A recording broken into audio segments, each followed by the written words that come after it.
This is Santo, and you're watching the Alliance Guys podcast on YouTube. This is the world famous cheeseburger, and you're watching the Alliance Guys podcast here on YouTube. This is Brutal Bob Evans, and you're watching the Alliance Guys podcast on YouTube.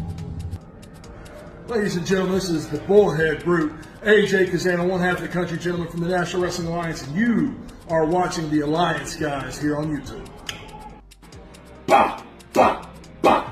Hello, I'm Father Bob, and you're listening to the Alliance Guys podcast. Bah! Bah! Bah! Hey, Chris, that you made this debut? Oh! Oh! I'm Richard Holiday. That was my signature move, and you're watching the Alliance Guys podcast.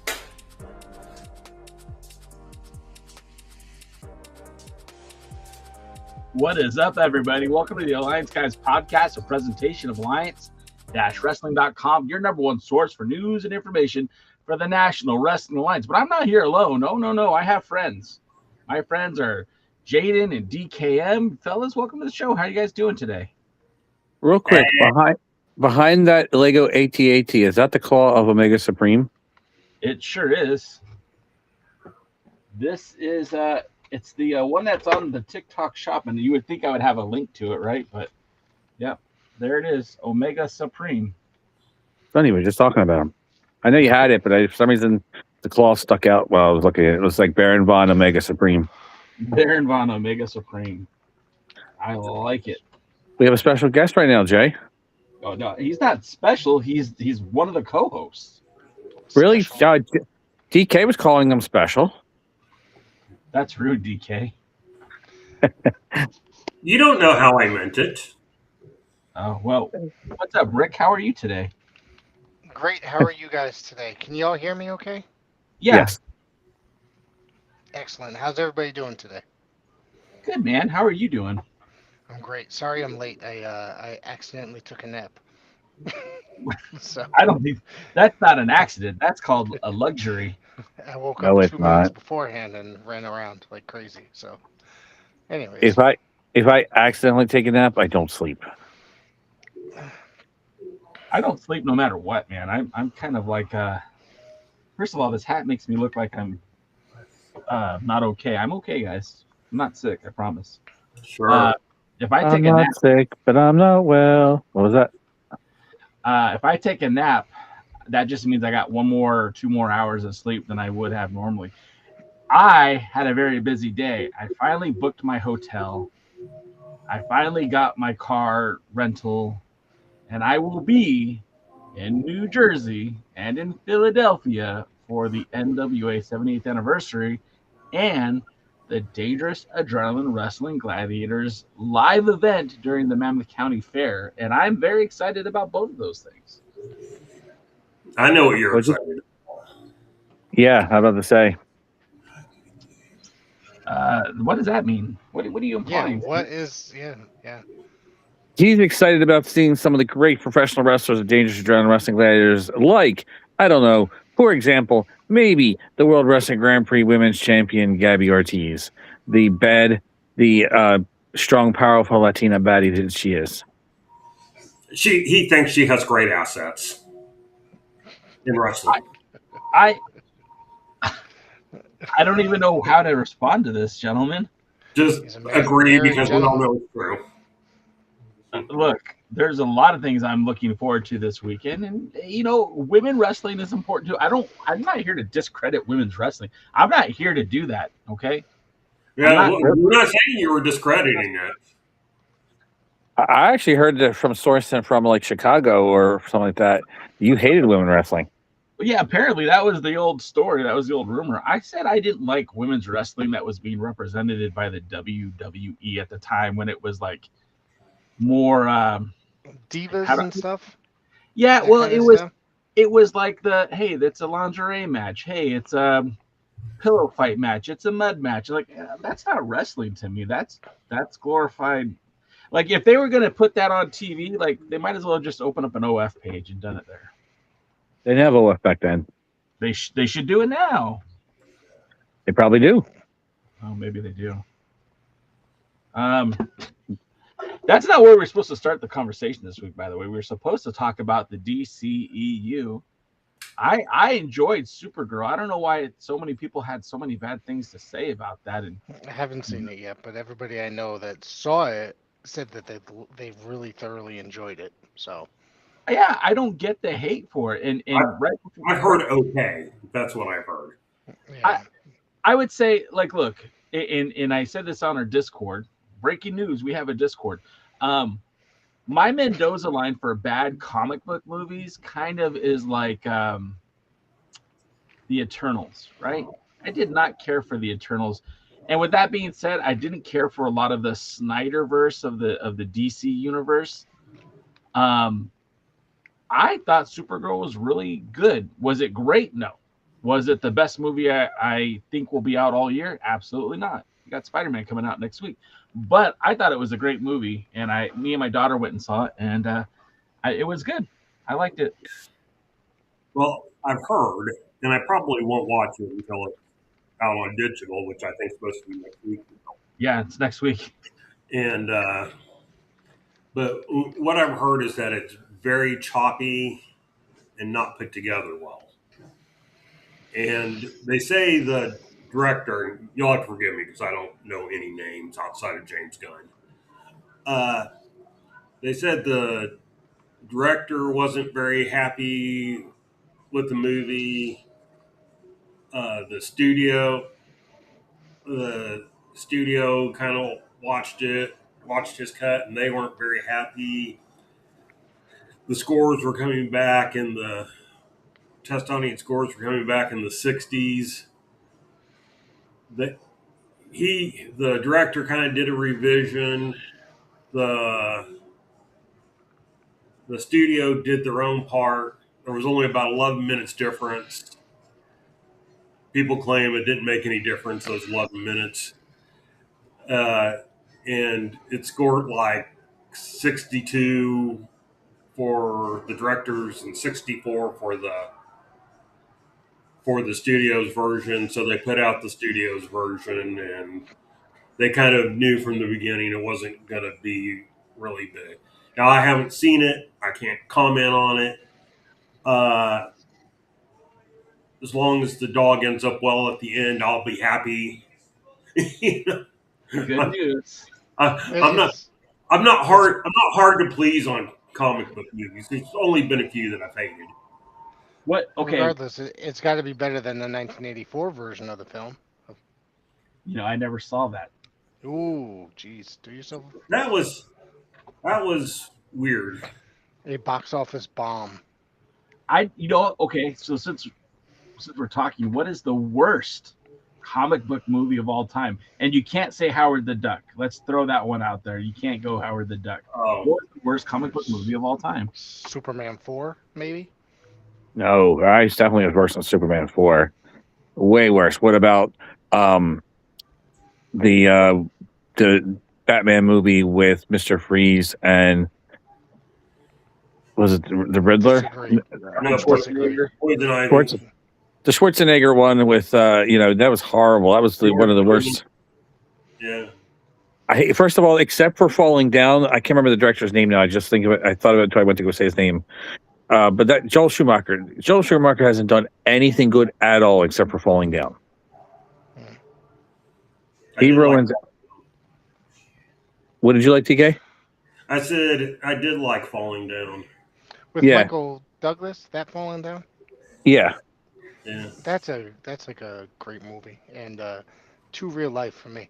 I was gonna say that's DK's every day, isn't it? Like I could picture myself snapping and walking through town. Kidding, guys, just for the record. I'm trying to think of the worst comic book movie, and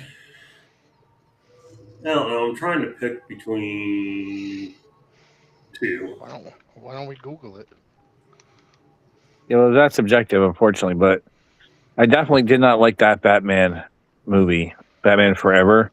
Well, that was Batman and Robin. Batman Forever was with Riddler and Two-Face, and it was pretty bad too. It was better than Chris O'Donnell as Robin. That wasn't that was not a very. Or Alicia Silverstone. Yeah, she didn't make a good Batgirl. Yeah.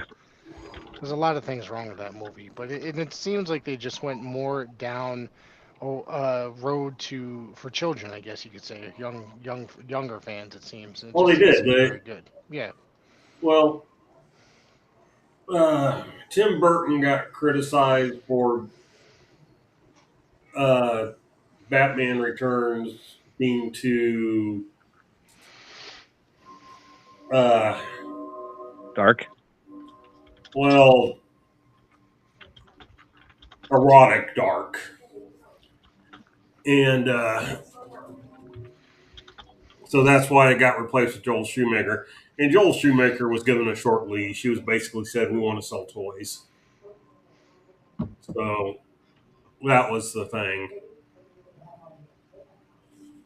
But I'm kind of with Jaden. Probably Batman and Robin was the worst. It's possible one of the Marvel movies I saw, Iron Man 2 or something like that. I liked Iron Man 2. You would. I think the third one's worse, maybe, right? No? Yeah. I mean, it's just, there's something with that movie that's just not entertaining by any stretch. Maybe I'm misremembering. Maybe it's the third one. One of them I just absolutely positively hated.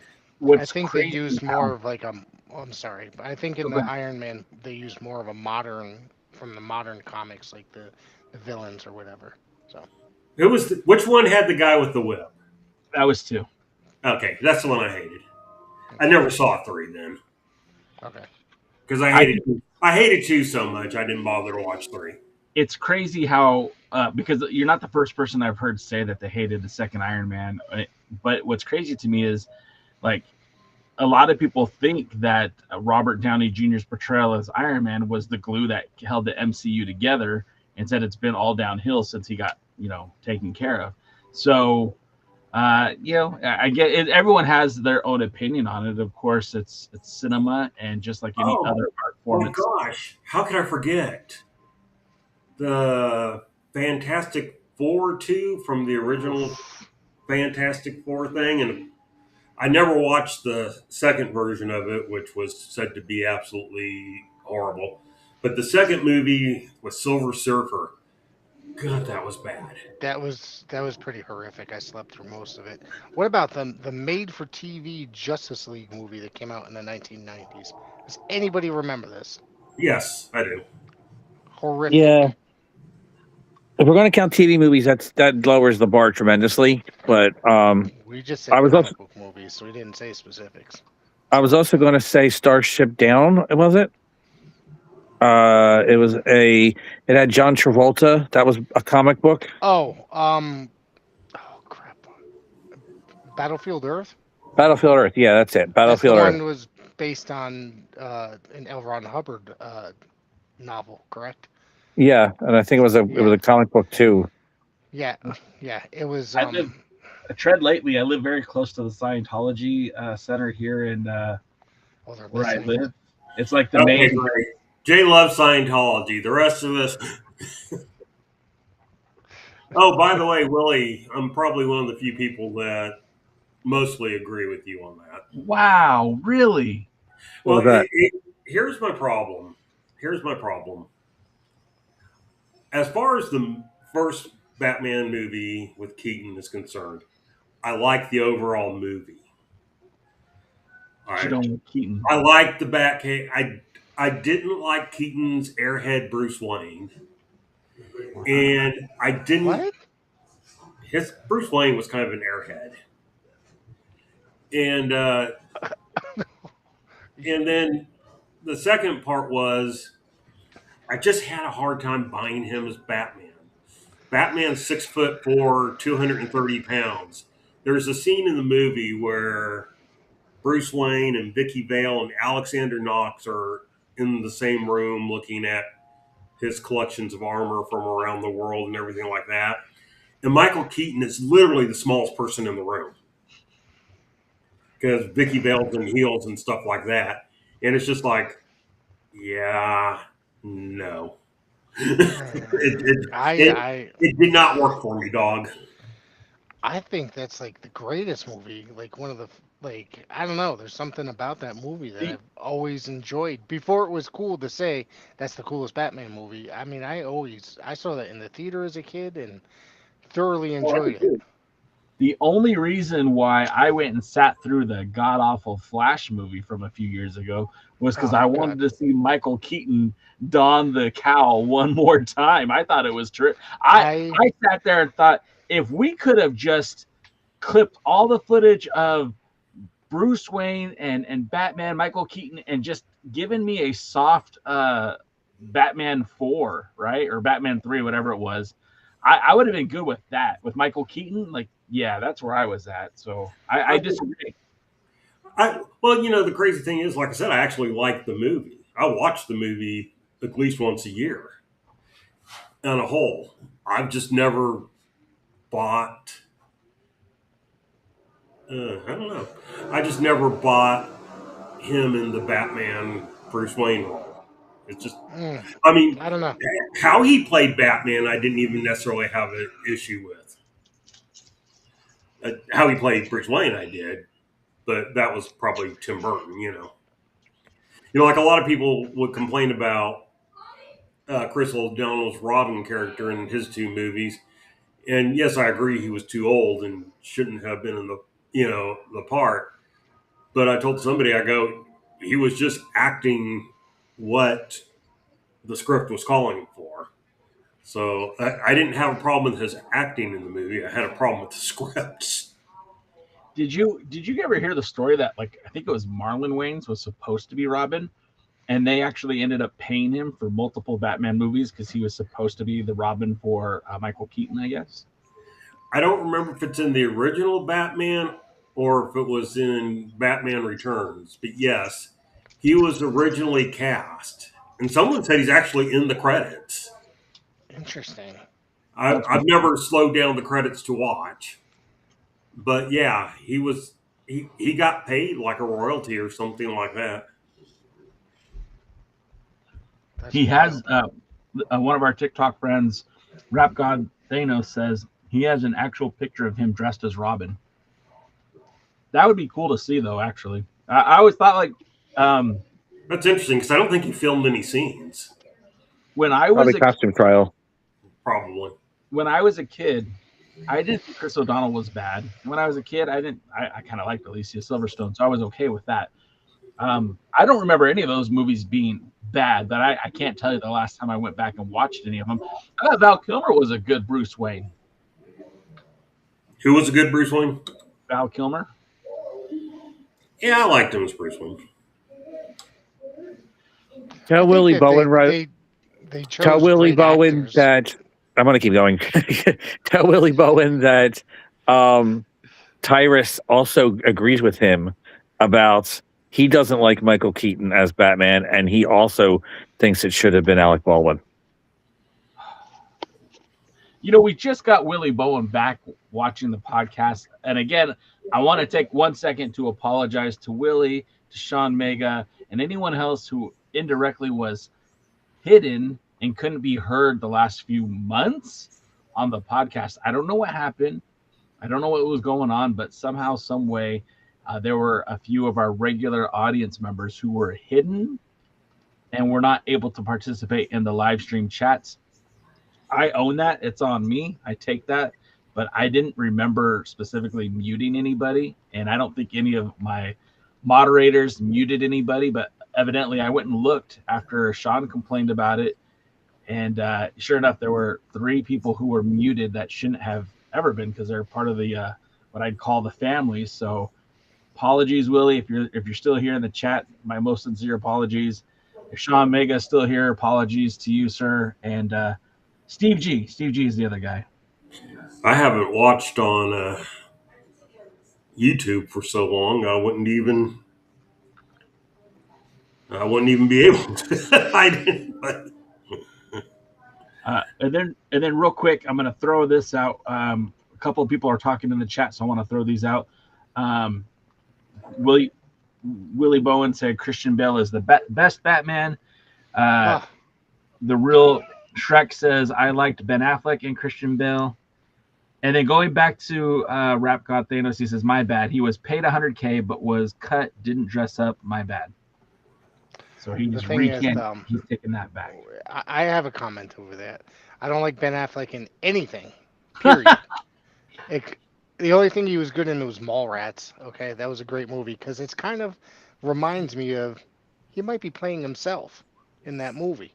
So, and what's the other one? Christian Bale, I think, is a fantastic actor. Not my favorite Batman by any stretch, though. I think Michael Keaton, one of my favorite actors of all time. I love Michael Keaton as an actor.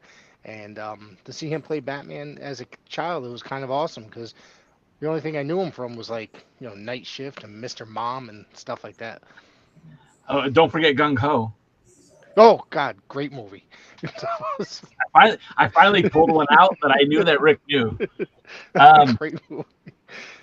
The real Shrek also wants to ask, what about The Accountant? Did you not like him in The Accountant? I don't think I've seen that. I like the original Accountant. The Accountant 2, not so much. And I guess since we've been harping on Batman so much, nobody vouches for Robert Pattinson. No, God, no. Sorry. I thought that movie. I mean, sorry, DK, but so many people said so many great things about it, and I could not sit through that movie at all. Wow. Yeah, I know. Even my sons were jumping on me. Couldn't understand it. The movie was too dark at times. You know what I mean? It's like I thought there was something wrong with my television. Fair. I was okay with his portrayal of Batman. Mm-hmm. I hated the way they portrayed Bruce Wayne. And we literally could talk about comic books and comic book movies for an hour and a half, and I don't think any of us would get bored with it. But this is an NWA-themed podcast, so it is. I'm going to reel us back in just a little bit. Not much happened in the NWA this week, did they? So. Well, I mean, a couple of big things. You sent the first message that Empower is coming back, but it's a territory exclusive for Kross Fire, which is owned by the Page sisters, Kenzie and Kylie Page. They're going to be hosting an all-women event in August, which will be available on the NWA YouTube channel. So the first thing I want to talk about is, one, the last territory that regularly used the NWA YouTube channel was Exodus. Now they're no longer part of the NWA. They've been exiled from the NWA. Do you think that's a sign of things to come? Do you think we're going to get more territory shows appearing on YouTube? And could this be potentially be a gateway for the NWA to have live events back on its YouTube channel? So first I'll ask you, DKM, do you think that this Empower event will lead to more live events happening on the NWA YouTube channel? It should, but I don't think it'll be NWA Lightning 1. But I think they might be able to do more things like this. Okay. I hear a movie in the background. They should put NWA Chicago on there. For sure. NWA Chicago is a very interesting dilemma, right? Because they literally film it in a studio. If they're going to film it in the studio, they're filming it in a studio, but it's not released anywhere. And the fact that you have power going from Tampa to live events all over the country, you would think that, they could just film a regular weekly show in Highland Park, NWA Chicago, and have a new, an additional live event, whether it be on YouTube or on, one of their other broadcasting partners. It just doesn't make a lot of sense to me. But Jaden, what do you think? Does the NWA start airing more territorial live events on the YouTube channel? I'm sure if a territory wants it to, they could probably do so. I think that's probably what it is. If all of a sudden somebody who doesn't actually have TV for the NWA wants to get their company out there, right now it doesn't make sense for World League Wrestling or Duke City Wrestling or Joe Kazana Promotions because they have TV. They have trouble keeping that updated, let alone producing a NWA YouTube exclusive show. Kross Fire doesn't, so this is at least some way to get their stuff out there, other than for the whatever they promoted on Flight or whatever their little local place that they upload it is. So this is a good way for them to get more eyes. Plus, the Empower name means something to the NWA and the fans, at least a little bit. So this is probably, I would think hey, if you're going to use the Empower name, it's got to be broadcast somewhere. So let's put it on YouTube. And I might be wrong, but that's what I would think. What other NWA promotions are there that don't have TV? Does Texas have TV? I don't think Dog Pound. I think Dog Pound releases to YouTube, but Texas Style Wrestling, the NWA, in Forney, I do believe they have TV. Okay. I knew one of them did. One of the two in Texas did. And it's like, Texas found I think it airs in locally one day. I think maybe Saturday or something, and then uploaded during the week. Like after that, during the week on YouTube, maybe. I don't remember. Is that the whatever? What's that one called again? Texas TSW, Texas Style Wrestling. TS Style. Okay. And I don't think Joe Kazana actually has TV, but he does have the YouTube show.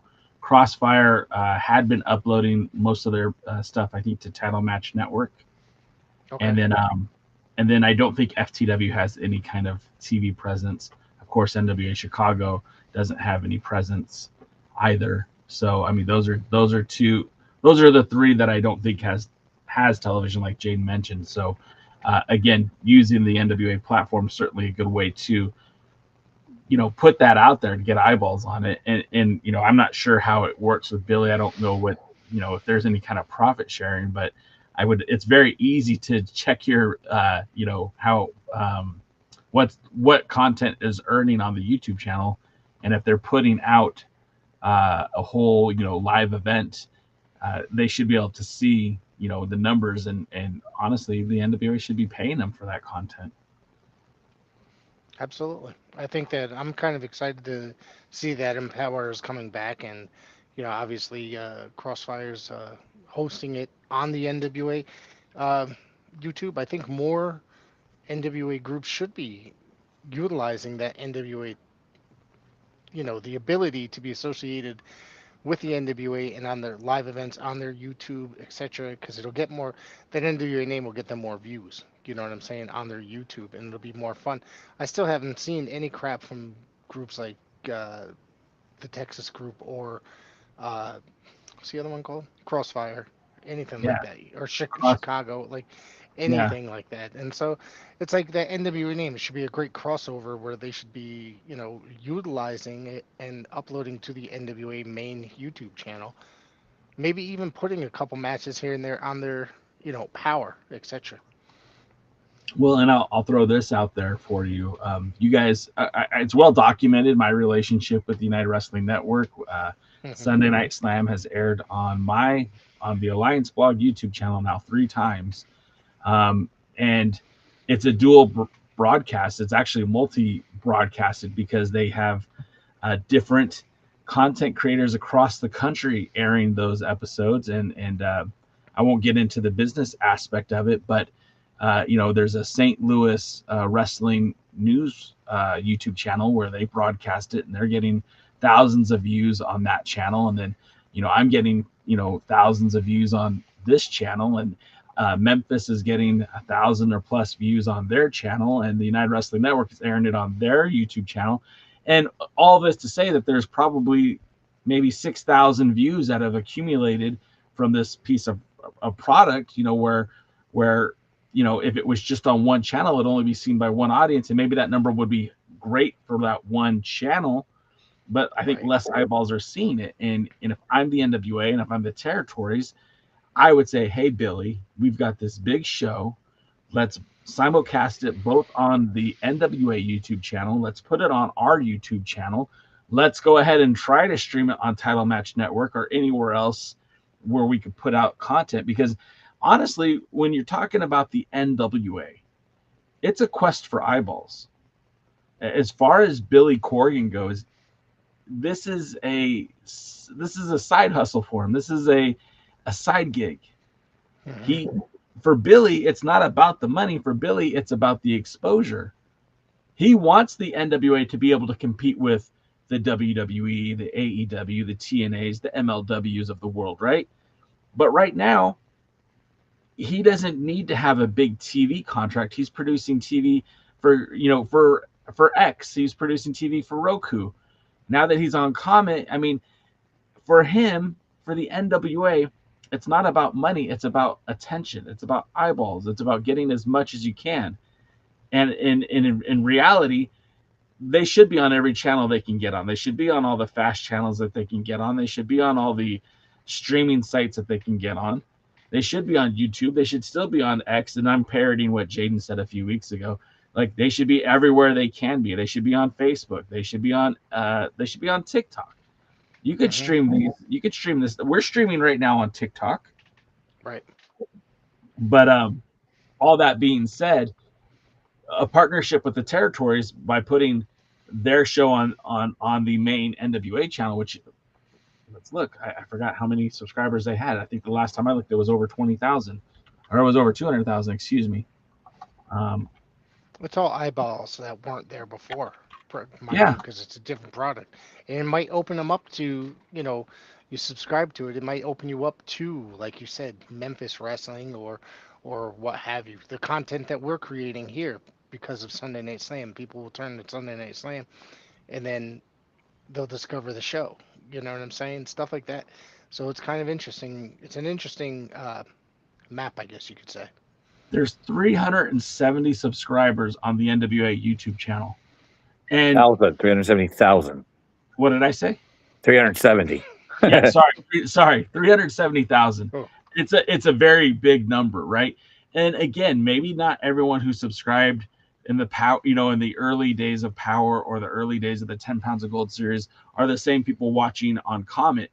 But like, again, you throw something like Empower up on that YouTube channel, and you at the very least have the opportunity to capture 370,000 eyeballs. Maybe not all Alex. Go ahead. I was saying, and not all its eyeballs are Alex Misery. Yeah, well, let's say you get 10% of that. Let's say you get 3,700 people to watch your show. Hell, let's say you get 1% of that. You get 370 people to watch your show. Is that right? No, that's probably not right.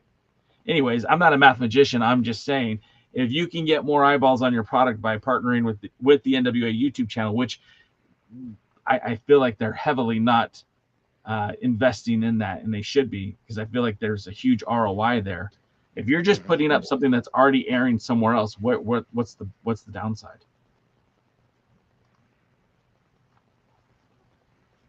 Yes. Dead air. That's the downside. Well, there you go. Um, they said unlock your inner Steiner math, Kevin. Thanks, guys. Um, That's Canadian math. yeah, Canadian math. I don't have a joke to make. Tim, hey Tim, how you doing? Shout out to our brother Tim, who doesn't watch anymore, anyways, but still. That's because he's too busy setting his country on fire. What's going on up there? I don't know anything about that.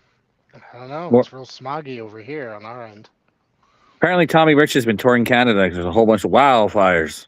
Oh man, bazinga! Just for giggles, I'm gonna look up Joe Kazana Promotions on YouTube. That's the last yeah, time I aired something.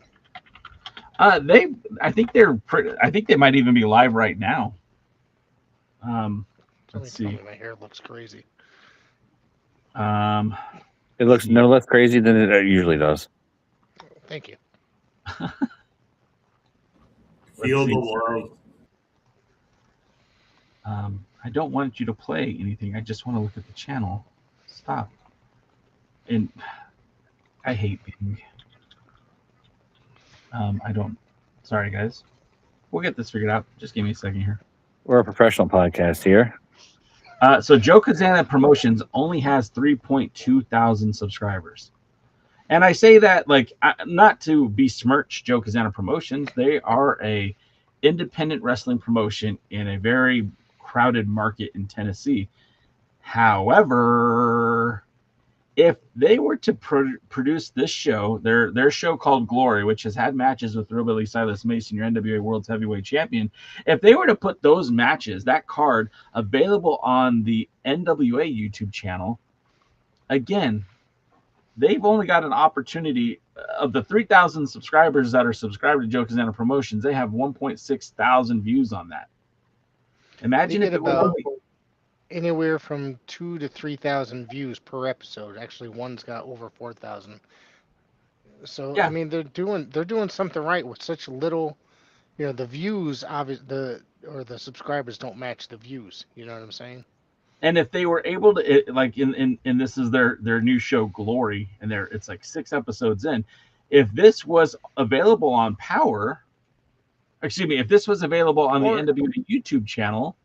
Yeah, it's like a secondary show, kind of, to the end, because Joe Kazana brings in a lot of the main talent too, right? Yeah, well, I mean, look, the World Tag Team Champions and the World Champion that's his home promotion, you know? Right. They don't even have to. Go ahead, Jaden. I was gonna say they don't even have to broadcast it on the NWA. They could just collaborate now. Nowadays, if you collaborate, it shows up on both. Correct. That too. Yeah. And it's just, to me, it's just where's the disconnect here? And I'm not trying to throw anyone under the bus here, but it's like, if we can figure that out, and we're not multi-million-dollar rock stars, if we can figure that out, why can't they?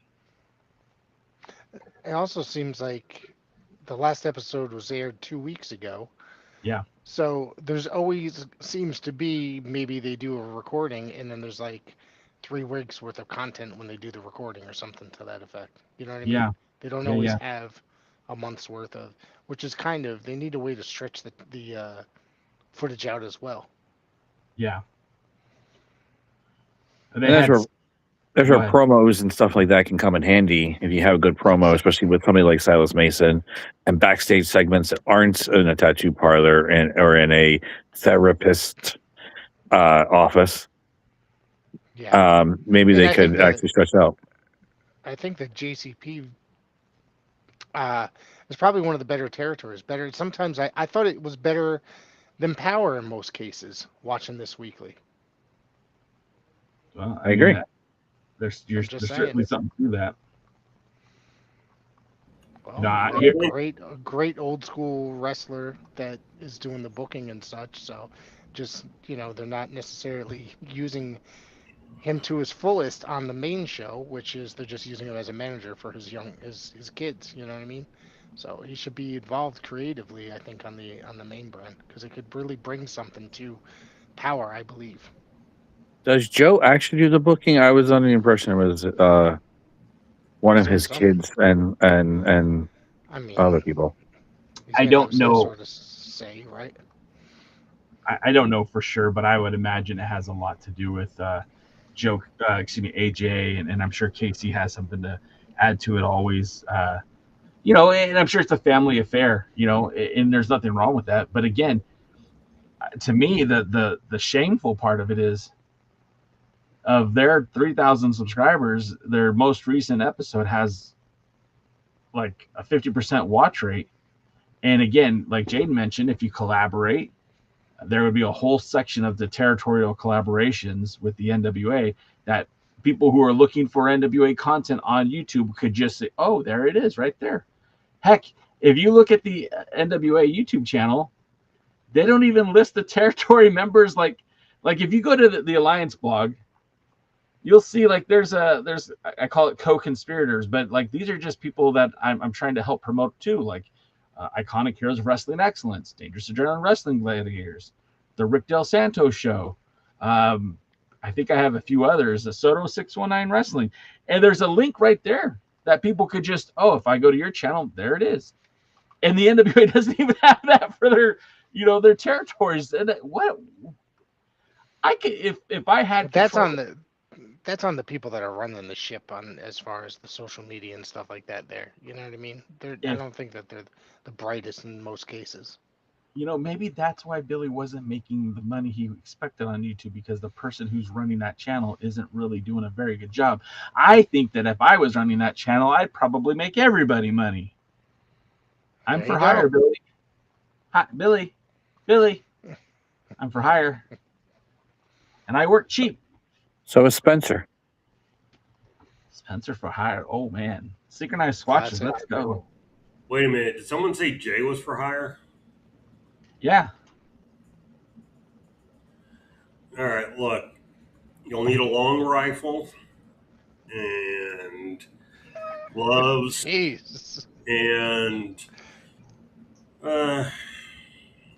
He's Canadian, doesn't mean he's a hitman. well, he said he was for hire. Yeah, but he might be Canadian, but he doesn't mean he's a hitman. I get it. I got it the first time, by the way. I got it. I don't think black either. I don't think Rick did. That's why I said it again. I'm just ignoring it. So, what day of the week is it? It is Thursday, my friend. It's bedtime yet? Did I take the check? Anytime you want, sir. All right, we talked about the NWA. What show, what match, Jay, are you the absolute most excited about seeing when you go to Philadelphia? I mean, out of all the matches that have been announced, which one's making you go, hot damn, I got to see that one? The World Wrestling Grand Prix Women's Championship match happening in Monmouth County. That's what I'm looking forward to the most. If you mean NWA matches, I got to be honest, I'm not thrilled with the card, and I don't have the card in front of me to go down. But I think maybe the match that has the most potential would probably be the heavyweight the number one contenders for the heavyweight championship match, which features Kratos, which features Talos. Who else was in there? I think Pretty Boy Smooth, Effie, and Heath Slater. That to me, I think, has the potential to be the best match of the night. And Natty versus Kenzie versus Kylie, I think, could be very, very good. I'm just afraid it's going to become a handicap match, and I don't want that. Hopefully, that means that by the time that day happens, the tag team championships of the women's division is on somebody else, so we at least get a women's tag team events. Yeah, I mean, we still have to go through hard times, Daddy. I mean, I thought hard times would be this Saturday, but apparently it's going to be. I guess this is the last match from the Tampa TV tapings that took place back in, I want to say, April. So we've got hard times that took place in June, on June 6th. And then I think there's another set of TV tapings, and then it's the anniversary show, at least in terms of television. So, I mean, we still got, for those who are watching on Comet or on Tubi, we still have some time before you'll see the anniversary show matches. But in terms of when they film it, still so far behind. yeah. Well, I mean, I feel like at least they will. So these matches that we're watching right now were filmed in April. The next set of matches were filmed in June. June is not that long ago. June was last month. Yeah. I think they were filmed in May. No, Hard Times was filmed in June. Yeah, for Hard sure. That was June, but I think this TV taping was May. Okay. But then that leads us again. We're still. I know there was another TV taping after the Hard Times, so it's going to be, you know, this all this has to make sense for the TV taping for the anniversary show, and that's going to be weird because, you know, some of the matches that they've announced so far, you know, again, Kenzie Page, Kylie Page against Natty Neihart, but they're the tag team champions, so maybe that changes. You look at Natalia Markova versus Greta, no title on the line, nothing. Giselle Shaw hasn't been advertised for the anniversary show, at least not yet. We don't have a match yet for Tiffany Nieves, who currently is your NWA Women's World Champion. They have mentioned more than Wilson Drake wants a shot at Thrillbilly Silas Mason, but they haven't announced an official match between those two. So who knows what's going to happen at the anniversary show? Who knows who will still be champion then? Anything could change, you know. So yeah, hold on. Let's see. I'm on the NWA's Facebook page, and so in no particular order, just as I'm finding these, the 78th anniversary event, NWA World Tag Team Title Match. Real quick. NWA runs shows. Dog runs events. There's a difference. Go ahead. That's what they're saying. They're calling it. So, Country Gentlemen as champions defend against former tag team champions Blunt Force Trauma. Yeah. Number one contender match for the NWA World's Heavyweight title. Heath, Pretty Boy Smooth, Effie, Kratos, Talos. And Heath, right? He said Heath first. Oh, yeah, Heath was the first one. Well, I don't want any of them to win. Okay. Three-way match. Kenzie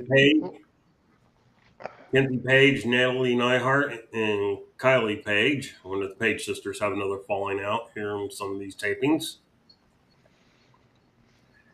Kerry Morton versus Colby Corino. I kind of want to see that match. It's probably the only match that has any slight anything for me, even though it's not going to be. It's not like if that was the worst match in the card, I'd be very happy. Right now, it seems like the best match they have announced. You're right. That could be good. Greta with Tiffany Nieves versus Natalia Markova. That would keep me home. Fair. I demand it. My title match, number one contender, Carson Drake, challenges for the 10 pounds of gold. Who did he beat to become number one contender? Nobody. Who did he ever beat? No, didn't he just win something at the last set of tapings or something? I don't know. Hasn't aired yet. Oh, wait a minute. Here's the match that Jay's going for. Dog collar match. Daisy Kill versus Eric Smalls. You know, Eric Smalls reminds me of Scrappy Doo. I'm not touching that with a 10-foot pole. Let me think. What else? Knights of the Round Tables match. That match would be more to keep me away than Smalls and Kill, to be honest. Magic Jake, Tyler Franks, Mike Knox, Trevor Murdoch, and I guess they're facing Lockjaw, Buster, who I have no idea who Buster is, and the Slime Balls, who have held the U.S. tag team titles way too long. Yep. So, all right, that's all I can find. I missed a bunch of comments here, and so I'm going to go back to that. Let's see. Yes, everyone liked a lot of the things that Ben Affleck has done, except for Rick Del Santo. That's life. Sorry, guys. Here's the Willie Bowen post. There's going to be a Ric Flair biopic. Tyrus role in the movie. He'll be playing the wrestling ring. I like that. You had mentioned Empower earlier. Yeah. I see Effie's going to be there. Yeah, Overmetal just said the same thing a few minutes ago. Jesus Christ. That's terrible. Speaking of Empower, does this align with Camille's expiring contract? I don't know what Camille's contract looks like with AEW. I don't know what her interest looks like in competing in professional wrestling at this point. So Rick was so upset he turned off his camera. I'm here, guys. Just bear with me. No problem. No problem. She's also doing American Gladiators. Her and Tom are running a wrestling school that's also part of an outreach for their church. So I feel like she might be more. She might be a little busy to do an independent wrestling show. Matt points out that Carson Drake will be facing Dexter Lemus, Sam Shaw, and the future KFW show. Probably for the NWA title. It's a possibility, right? Willie Bowen wants to know our opinion on World League Wrestling in Missouri. And I hate to be the one to say it, Willie. I know that Luthez and our good friend Fuzz would venture out to those events. I have not kept up with World League Wrestling. It seems like a fine enough show. I haven't watched it. I enjoy it. I mean, I've seen it here and there lately. I used to watch it a lot more. Actually had a great conversation on a podcast yesterday about it and how it came up. And it's a fun kind of older, it's kind of, I guess it's more old school. You know what I'm saying? It's a really good old school type product, I feel. Who's the champion there now? I know Carson Drake. What? Camaro Jackson? Yeah. That's who it was. We haven't seen a lot of Camaro Jackson on the main roster. I don't think he's somebody that the NWA has used on a regular. I don't think he's been there very often.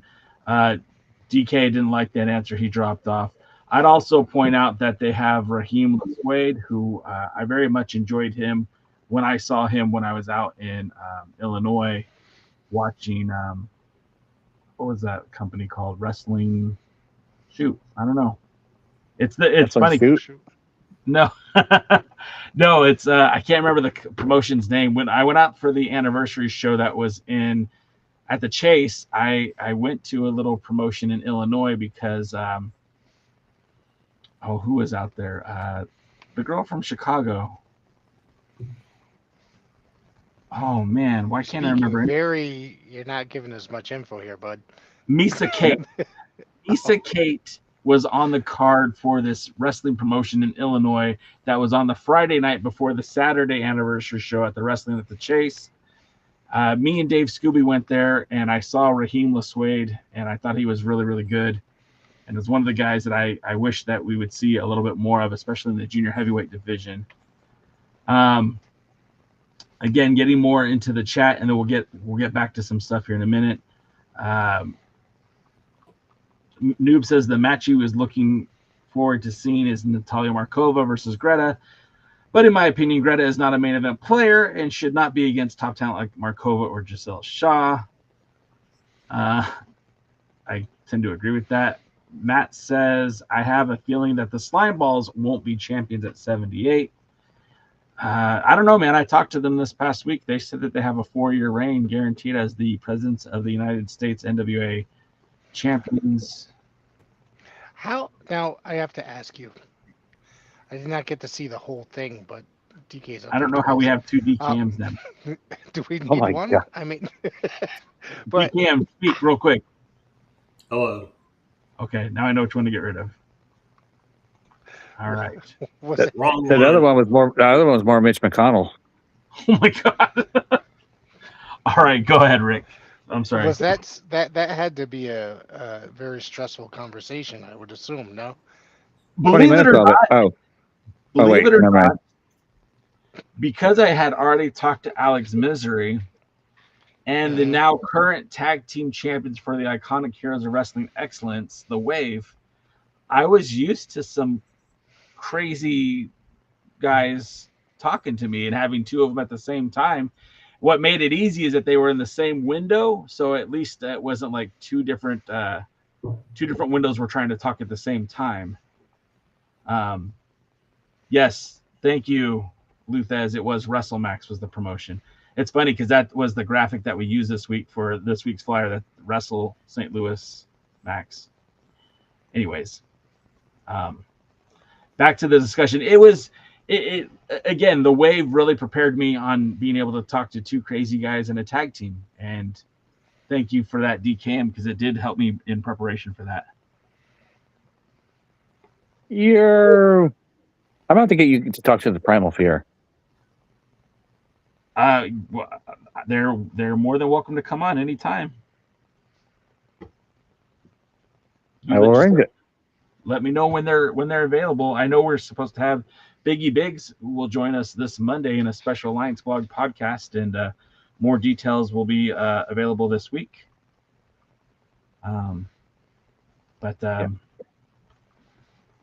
Yeah, so that was a crazy interview. It was a lot of fun. They called me Kevin Owens.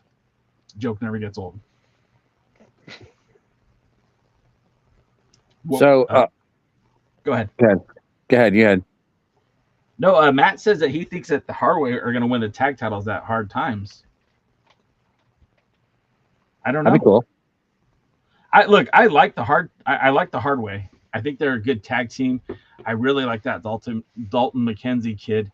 He is fantastic. Jack Vaughn, he's a damn near celebrity when it comes to independent wrestling. I want to see what the future has for both those guys. But if they win the tag titles, that would be very interesting. So we'll see. I'm not sure. He's also Tyler Frank's favorite wrestler, Jack Vaughn. Really? Oh no, you're thinking of Hunter Drake. Hunter. Okay, yeah. All those skinny jobbers look the same to me. All right. Yeah, it's the only one that makes me sad. Willie Bowen asked, is Jeremiah Plunkett still the Mid-American Heavyweight Champion? The answer is yes. It's just not a title that gets defended on TV or very much in the territories. It's really one of the saddest things about this modern NWA is they went through all the trouble to create this title. They put it on somebody that was very much respected in the business of the NWA. From the boys to the back room to the locker to the staff. I mean, Jeremiah Plunkett is a very well respected athlete for the NWA. They put this title on him that was supposed to unify the territories. I don't know how much mileage he gets out of that belt out of Tennessee. I think it's mostly defended in not even NWA promotions in Tennessee, but in Tennessee wrestling promotions. Yeah, it's a bummer. He uses a lot at JCP, I think, right? Yeah. Mostly, yeah. If that, I know that he's done some matches for, I think it's called like Tennessee Pro Wrestling or something like that. I know he's defended it there a few times, but he doesn't get a lot of exposure in the NWA, and it's one of those puzzling things I don't get. Bring a sign that says He was featured very heavily a few years ago, but mostly on the undercard and doing jobs and stuff like that. It seemed like and he's probably one of the most talented wrestlers in the NWA as a whole. I feel he's been a long time associated with the NWA prior to the Corgan era as well. Yeah. Bring a sign, Jay. Maybe. You're front row, right? Yeah. Bring a sign. Ooh. Watch the Lions Guys podcast. Oh, damn it. I'm sure they have like an Office Max in King of Prussia. That's where I'm going to be. King of Prussia. Am I saying that right? You are, but you're nowhere near King of Prussia. That's where I'm going to be in Philly. That's where my hotel is. I thought it was in Mount Laurel. I thought they were all booked. Oh, so your boy finally had a win in his favor. My points covered my hotel room, so I'm not paying out of pocket for that. That's cool. Look at that. That's awesome. Yeah. Finally something went right for me. And I got my car on the cheap too. It was only like $80 a day, or no, not even that, like $70 a day. So I'm pretty excited about both those things. I am not going to be in attendance. I'm sorry. Are you going to come to Dogs? I have a question for Jaden. No, I do have plans that evening, so I apologize. It's 5 evenings. What? Dogs going to be 5 evenings. Well, we'll talk off air about that. But I mean, it's just that I was not planning on staying overnight. It's a 3.5 hour ride for me, so I was like, oh, I'll just hook up with somebody and just go down with them. And then everybody's like, no. I'm like, all right, well, F you all. So I'm not. Everybody wanted me to drive. I said, no, I'm not driving. There's a reason why. So. I mean, I get it. I can't drive long periods currently because of my back injury. So, it's just. No, I totally get it. It's Whiner. Damn. He said whiner. Whiner. So what's your question, DK? So this is wrestling related, but not necessarily specifically NWA related. Okay. All right. So we talked about this one time, and Jay said, hey, save that for the show. And that was like 4 weeks ago. So I'm finally going to ask the question. Let's go. Right now we have a situation like in WWE specifically, but it's kind of across wrestling, where you got all these major stars and they're filling in the top roles. And it's really hard for the young guys that everybody wants to see break through. Braun Breaker went from being like a top contender for the world championship, and they're going to put it on him, to the fourth most interesting person in the division. Jacob Fatu, who you would love to see versus Braun Breaker, now he's just Roman Reigns' bitch. And there are others that are kind of going the same way. Oba Femi seems to be rising up, but I have no faith in WWE that they'll actually do anything with him after his Brock Lesnar feud. And so the question is, what is the right balance? I mean, if you're using Roman Reigns, who's on a limited schedule, it would seem ridiculous to put him in the mid-card.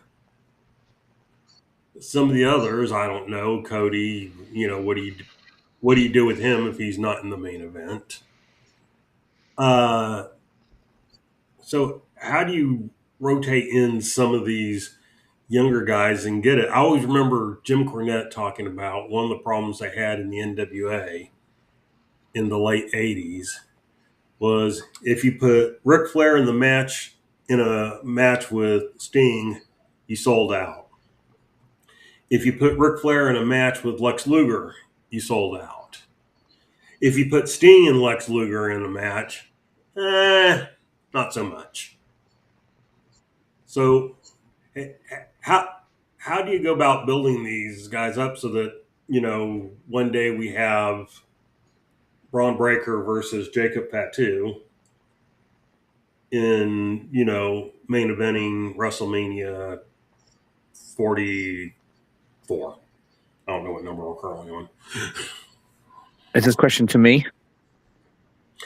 Well, it's to you for start. I'd like to hear from the other guys too. But yes, since you are the most experienced promoter, I think, of the 4 of us. Yes. Okay. Honestly, part of it is because the product is so stale right now. It's hard to make stars when they're stale. The product right now doesn't have that excitement. So right now, that is the main issue they have, and it is because they're also relying too much on the people that are there. Yes, CM Punk's more over than just about anybody in the company. Yes, Cody Rhodes is more over than most any of the people in wrestling. Yes, Roman Reigns is more over than most people in wrestling together.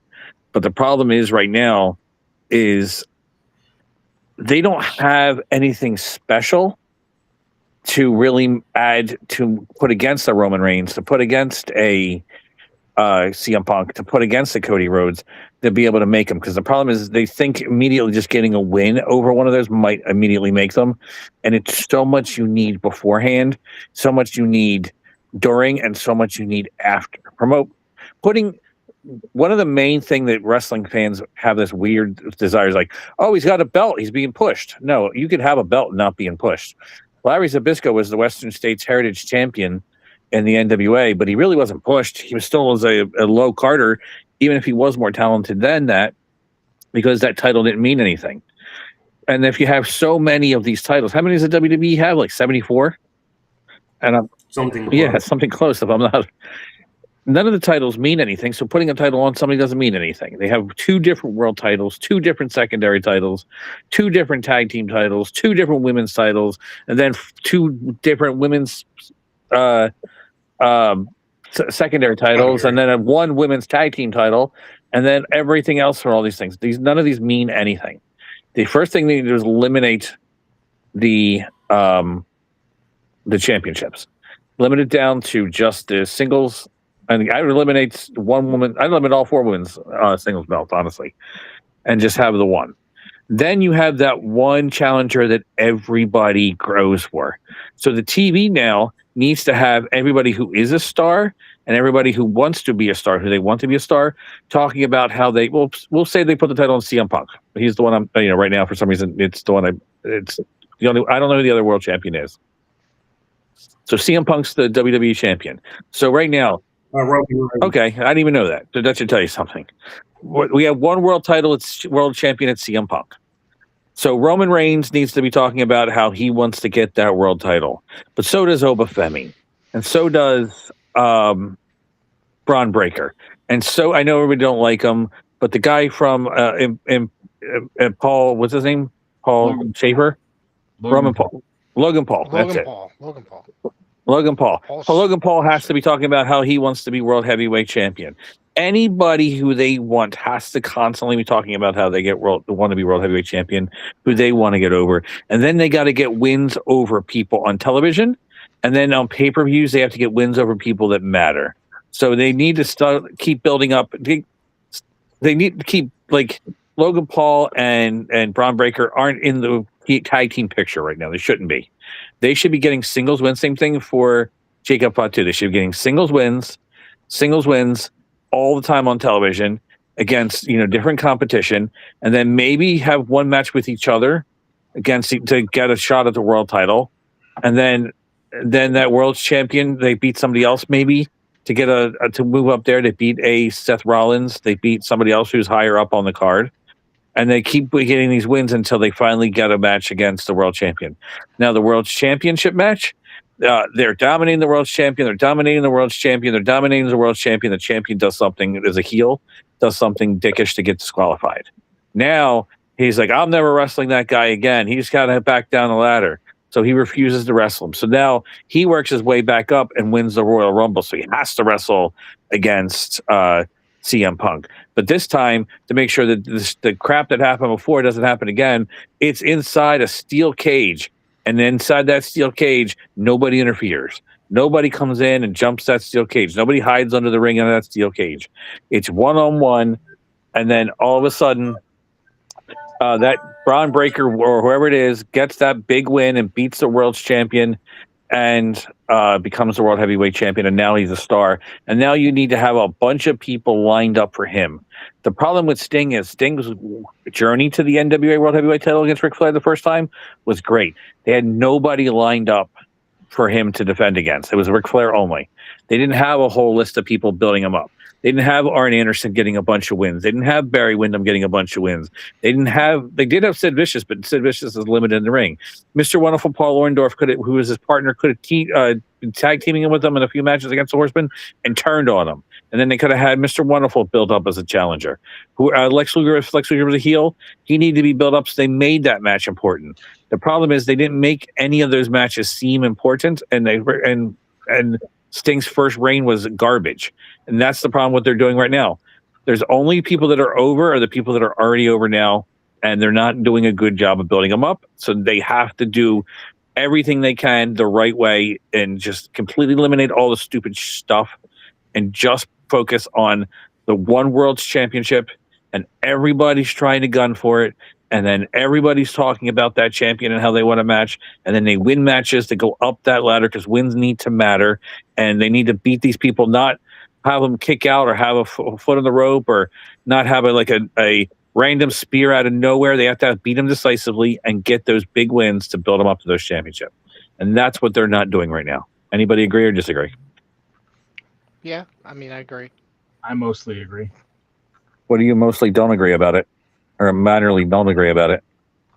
I don't even think you need to eliminate all the titles to do that. I don't think there needs to be a rehaul. Like, look, I agree with you. I think there is too many titles right now. I agree that there's a lot of championships in the WWE. There's a lot of championships in every single wrestling promotion. Not good ones. Not good ones.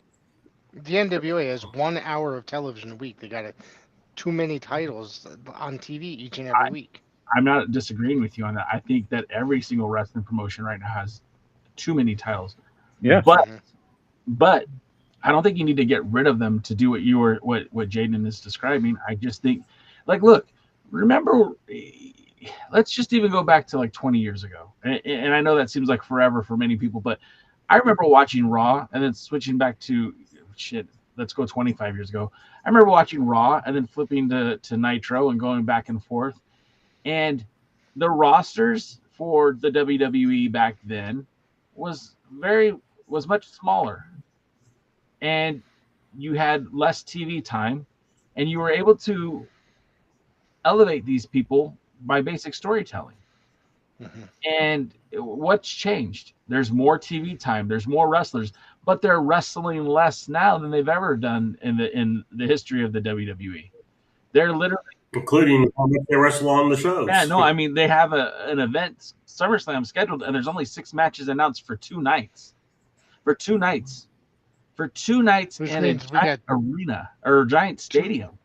We got 2 weeks for them to announce another 6 matches, which is kind of. You think they're going to announce another 6 matches, or maybe 1 match each more?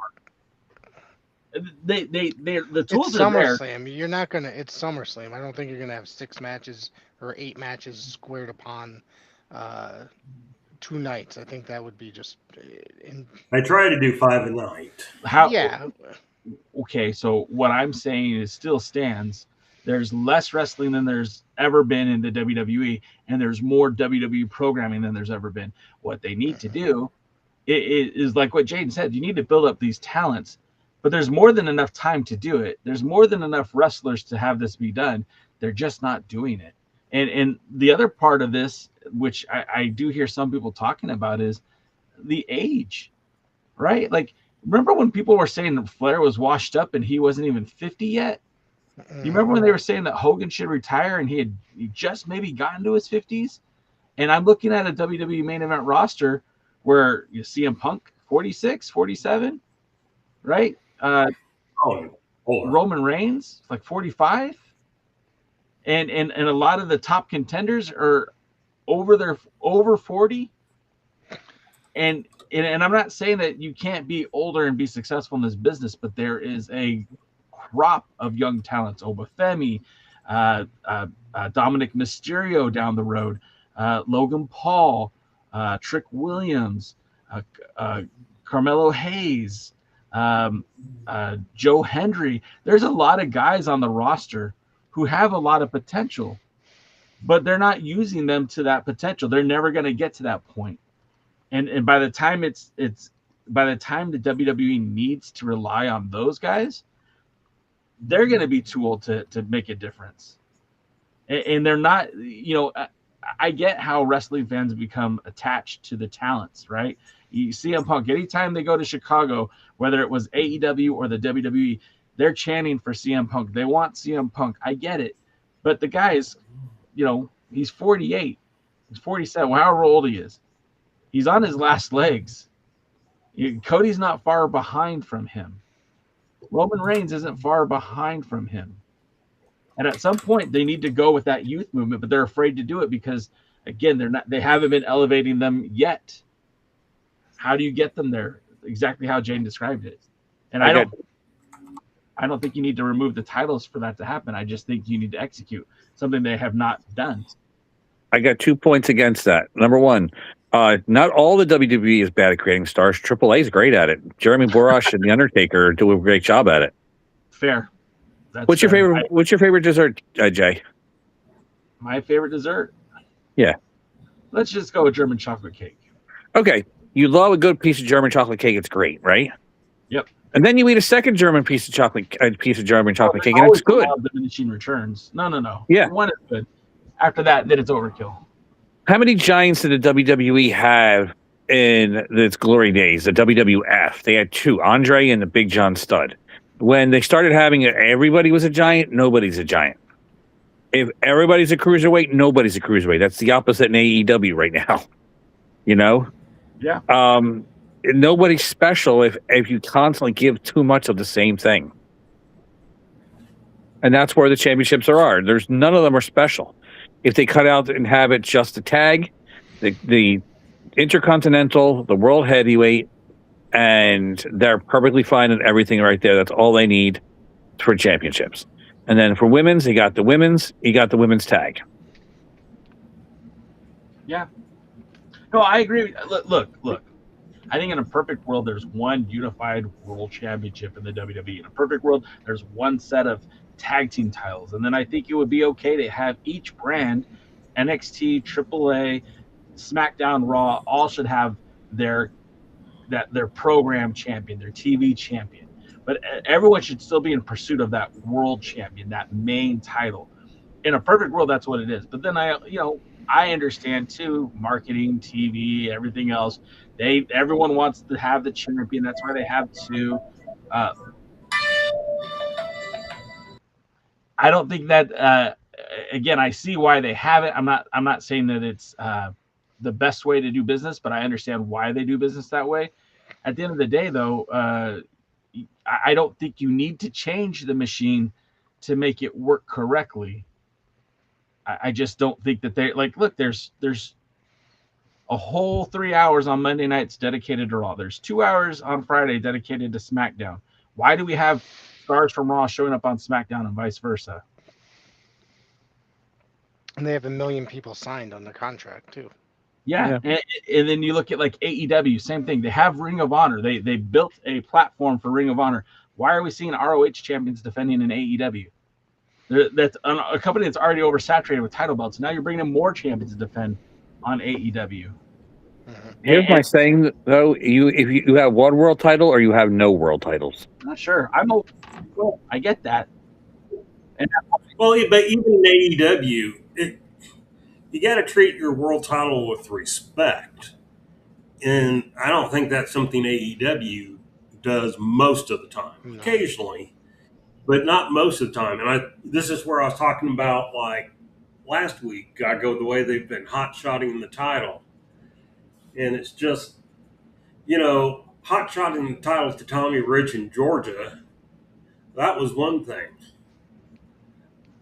Hot-shotting it to CM Punk or WWE, or not to CM Punk, hot-shotting it to Darby Allin, or in WWE, hot-shotting it to Sami Zayn.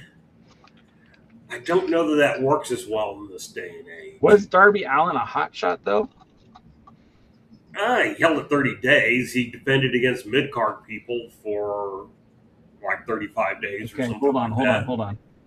So yes, he held the title for 39 days, and in the 39 days, he defeated MJF. I would say that's that's.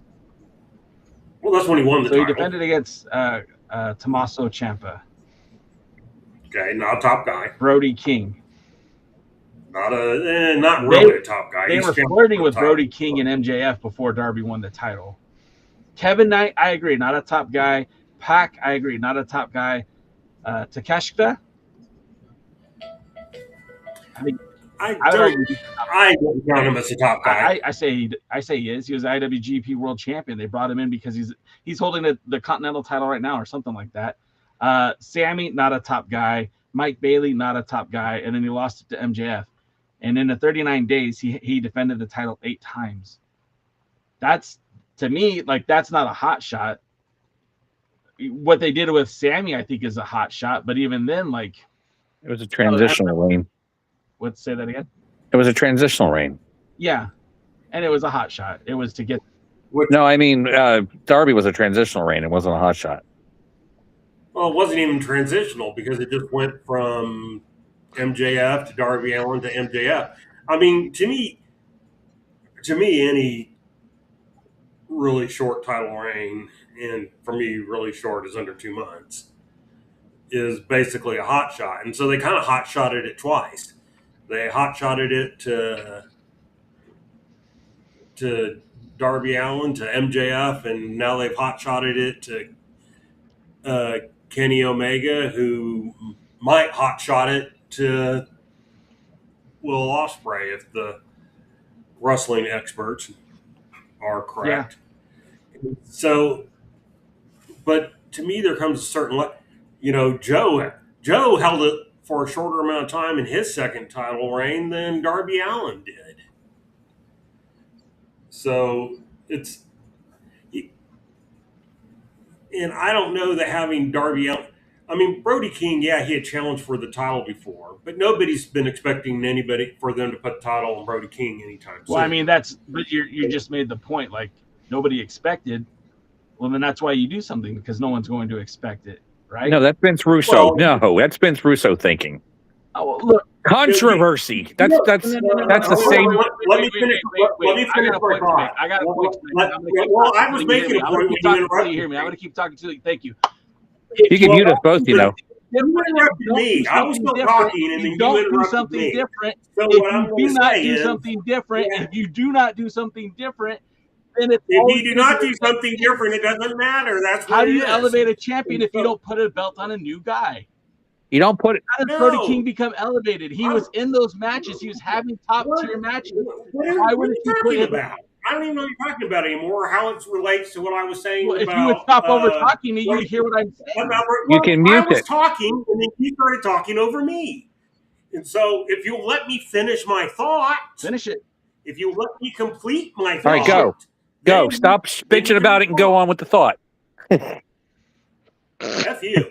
So anyway, what I was saying is that Brody King was not somebody who we've been expecting. I'm not saying they should or shouldn't put the title on him. What I'm saying is he was not considered somebody that you would call a top guy at that moment. He was not I'm still talking, he was not in the main event scene. And so that's all I'm talking about when it came to Darby Allin. I'm not saying it was wrong to put the title on Darby Allin. Okay. I'm saying the way they've treated the title for the last year hasn't been good. Darby Allin was just one of those examples of it. And Darby Allin's reign didn't really do anything for the title or anything for him because he basically beat all the guys he would have beat anyway in regular matches throughout the thing. So that's all I'm trying to say on that narrow part. Brody King, in and of himself, was not a top guy. And he didn't defend the title against any top guys until he got back to MJF, and then he lost it. Okay. Your point, what I took exception to, was that you said nobody thought Brody King could take the title off of MJF. And what I'm arguing is that absolutely people thought that Brody King could take the belt off of MJF. and that they were leveraging him in that position. He was a tag team champion with Bandito. He was being elevated. He won an eliminator match against MJF for the world title. Then he wrestled MJF and lost. But he was beating some of the top guys in the company. And if he would have beat MJF that night, it would have shocked the world. It would have been a big deal, but not because he was some loser off the street that won the title. It's because he beat MJF, who was a guy that, with all wrestling knowledge I have, is probably the guy that should be the world champion in AEW on a regular basis. He should be the guy that is the cornerstone of the company. But you could elevate Brody King by beating MJF for the world title. One small correction. He wasn't finished talking, DK. Let him finish talking. No, I'll let him talk. He was finished. One small correction, since it plays into what you were saying, was I said would, not could. Nobody believed he would beat. Because and this is going back to the MJF. And actually, when I was saying it, I was talking specifically about Darby Allin. He had challenged MJF before, yes. But when he was challenging Darby Allin, nobody thought he would win that title. Well, and so going back to, since you were talking about it with MJF, I mean, could he have won the title? Well, sure, he could have. If you followed it along enough, and remember, I don't even watch the show. I listen to summaries on Wrestle Talk. So that's the only reason I know what's going on in AEW, because they love AEW there. Is that I don't know that they didn't believe he was going to win the title when he challenged MJF, because MJF had just basically won it recently. So in your opinion, and I just want to make sure that I'm saying this correctly so I understand, is that you are saying that Kenny Omega beating MJF was a hot shot? It could be a hot shot if he immediately drops it to Will Ospreay. If he drops it to Will Ospreay at All In. Right, because it'll be a less than a 60-day title reign. Okay, so I'm going to say he's probably going to drop it to Will Ospreay, but I still don't think it's that is the bet.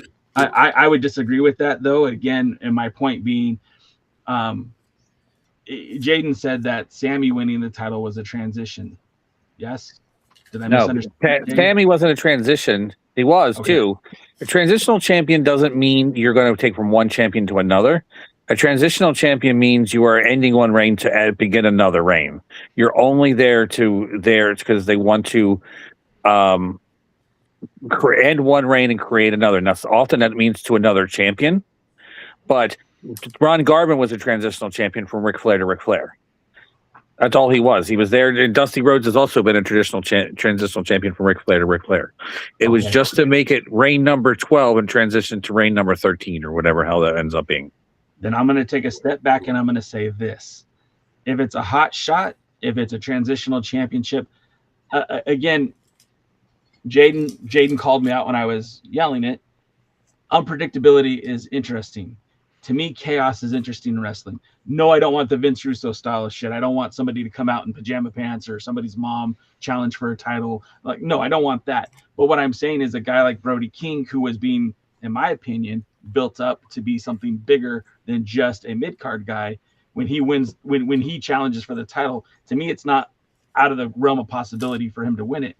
And the reason why I would point to that is I'm watching MJF wrestle Mark Briscoe, and a couple of times I thought Mark Briscoe was going to win the title. Somebody I don't think should be world champion, but somebody who's obviously put in some time and has a lot of sympathetic fans and a lot of people who wanted to see Mark Briscoe win the title. And he's had this ongoing feud with MJF with the title, without the title.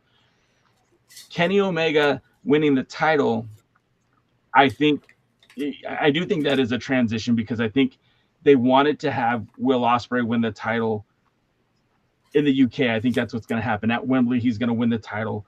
And I think that they felt their best match would be Kenny Omega and Will Ospreay. I think that's a better match for Will Ospreay than a Will Ospreay and MJF match. And that's just my opinion. I'm not a booker. I'm not a promoter, but I think that they think that that's the best match that they're going to get, and they want to have a match that's going to blow everyone away. They were planning on putting the belt on Kenny at Redemption, but I guess MJF is injured. From what I understand. It's a story that goes around, but it's never been confirmed by anybody. That's what I heard.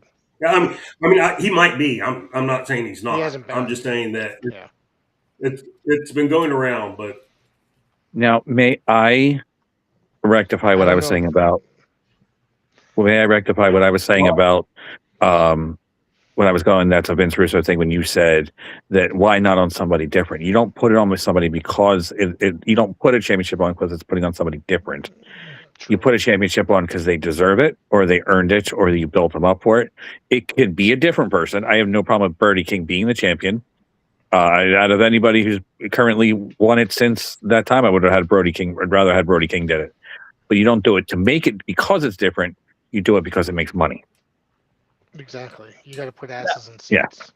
Okay. Well, that's a fair thing to say. I think every decision should be based on what can we get the most value out of this in wrestling. I agree. I do agree, though, or I would say that, and I'll let you speak in a minute, DK. I do believe that if you put the title on Brody King at that moment, it would have kept asses and maybe brought more asses into the arena. Maybe I'm wrong, but that's my opinion. Okay, DK, go ahead. Yeah, and one thing, well, let me go right to what you just said. I don't care if they would have put the title on Brody King. My issue was never Brody King's not worthy. My issue was based on the timing and the way things were going. It wasn't expected. Now, is doing the unexpected smart? Sometimes. I mean, sometimes it is. Is doing the predictable smart? Sometimes. And I think you look at Cody versus Roman Reigns for 2 straight WrestleManias. The first one, everybody thought Cody was going to win. He didn't. The second one, everybody thought Cody was going to win. He did. I think both worked well.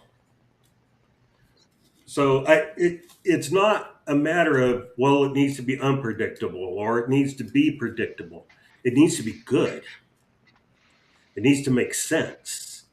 Even if it doesn't look like it makes sense at a very specific moment, over time when you're looking at it, it needs to make sense.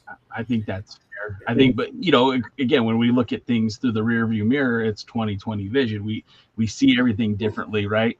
But I think, and I'm not trying to get into Tony's head, not there. I don't know him, but I think putting the belt on Darby when they did, the thought was that it would elevate Darby. It'd get people excited because it was unpredictable.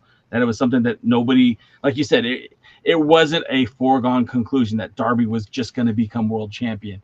But he won the title. He had a short run with it. You're right, a month long. It was very much a transitional championship run. And then they move forward. And when you look back 2020, like if he had held that belt for another 2 or 3 months with the same results, would that have surprised anybody? It would have. If he had held the belt longer and beaten some top guys at pay-per-views, I think it would have been better for the belt, better for him. But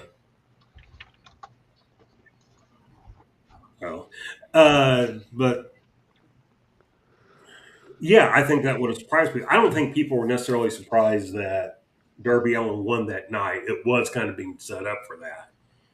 In fact, that may have almost been predictable. I don't know. I mean, the only reason I watched that night was because I figured he was winning.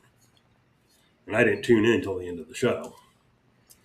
And so I think it surprised people that he beat him in like 2 minutes. And everything. I think it surprised people he held it as long as he did, because a lot of people were predicting a Sami Zayn type thing. My only other thing just on this entire thing is I've been given different definitions from wrestlers to what Jaden said for a hot shot and a transition. Yeah, well, a lot of people think a Iron Mike Shark was a jobber, and they don't know the difference between a jobber and an opening match preliminary guy. So a lot of wrestlers are dumbasses because they think they hear a word and don't know what it means. So just because you heard a lot of wrestlers say it doesn't mean it's right. Well, I mean, this guy's a veteran. I mean, he's long retired and everything, so it's not just whatever. Look, Jim Cornette and Ric Flair disagree about things, terms that are being used, and so not everything. What I was always explained was a hot shot was Kerry Von Erich. You put the title on somebody and you take it off them. And a hot shot might be a transitional title reign, i.e., when Stan Stasiak won the WWF title from Pedro Morales and then turned around and lost it to Bruno Sammartino like 9 days later or 6 days later, or however long it was. And so transitional was somebody in between two major champions.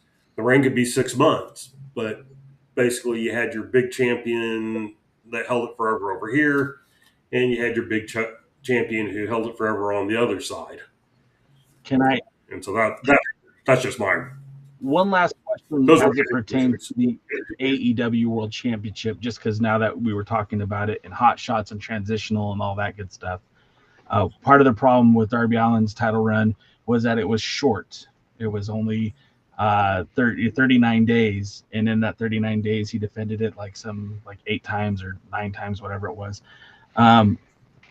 Do we, looking back now in the rearview mirror at Bryan Danielson's AEW World title run, when he won it all in by defeating Swerve Strickland, lost it 2 months later in October to Jon Moxley, do we consider that a transitional title, or was that a hot shot, putting the belt on Danielson at the All-In in 2024?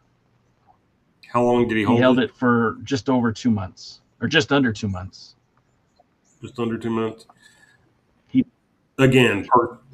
Personally, based on the way it's been explained to me, I'd probably call it both. He defeated Jack Perry at All Out. He defended at the 5-year anniversary show in Pittsburgh against Okada when they were both, it was the world champion versus the continental champion. And then he lost to Moxley at Wrestle Dream in Tacoma, Washington, his hometown. And I think that was close to his last match or one of his last matches. I think it wasn't it?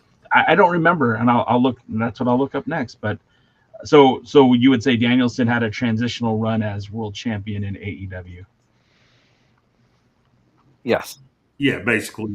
He had one more match, and it was a dark match against Max Caster on Collision. So yeah, that was basically his last match. That was a feel-good moment, probably, to put the belt on him because they probably know he didn't have much left in him. Yeah, so that's probably what that one was. And right now, by the way, DK, right now, what's going through the AEW title is not hot-shotting, it's hot potatoing. Mm-hmm.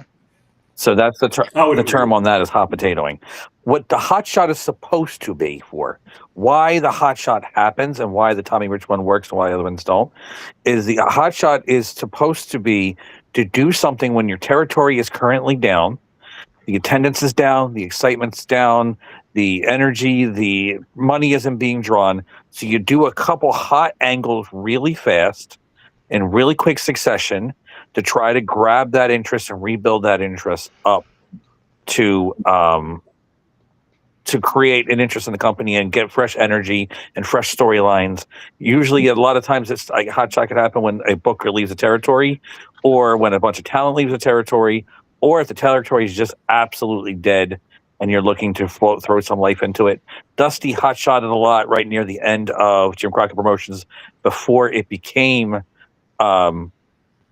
owned by Ted Turner to try to make the company look like it was more successful so they can get more money for it. And that's what it is. When you hotshot a title, real quick, let me finish and then I'll be right there. When you hotshot a title, it's supposed to be the exact same reason to create that. If things are down right now, the company's down. You want to get the belt off one champion who may or may not be doing so well, or to put it on somebody just temporarily to build them up real quick. So then all of a sudden, then when the other champion wins it back, now people believe that champion, that wrestler was going to win the title the next time they wrestle because they beat him before. It could happen at any time. Okay, Jay? All right, let's go back to Sammy real quick, just because I want your perspective on Sammy.